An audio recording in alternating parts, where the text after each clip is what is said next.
Mrs. Peter. At ngayon nga araw nga na ito, kukuha tayo ng langka. Alam nyo ba kung sino ang aking ginagaya? At kung mapapanood mo nga ang mga video niya, ay tiyak, ikay ba i-expire na parang hindi ka na pwedeng magamit. Agoy, walang iba kundi si... This is life! Ano nga ba ang langka? Gulay ba to? O prutas? Kasi kapag nahinog ay parang prutas. Pero kapag hilaw ay parang gulay. Hinog na nga yun nakuha natin. Kaya kakainin na lang natin. Magugulay sana tayo eh. Ito. Sarap. Pwede rin dolce. Niluluto rin ito para maging matamis.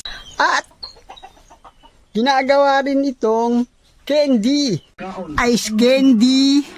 At iba pa. Pero uulutin ko uli ang tanong. Ano ba talaga ang tawag sa langka? Nahihilo na ako.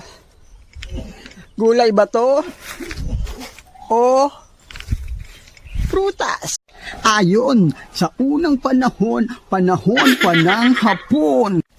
Heto na nga, mga kabatak, ayon sa aking nasagap na chismis, the langka, nangka, or junk fruit is one of the large fruit in the world. Nako, isa pala to sa buong mundo. At eto pa, it gives off a very aroma. Nako, may aroma therapy pala to. Kakaiba talaga tong langka na to, no, mga kabatak. At ayun na nga, ang langka talaga ay isang prutas, 'di ba? Ang tawag sa kanya junk fruit.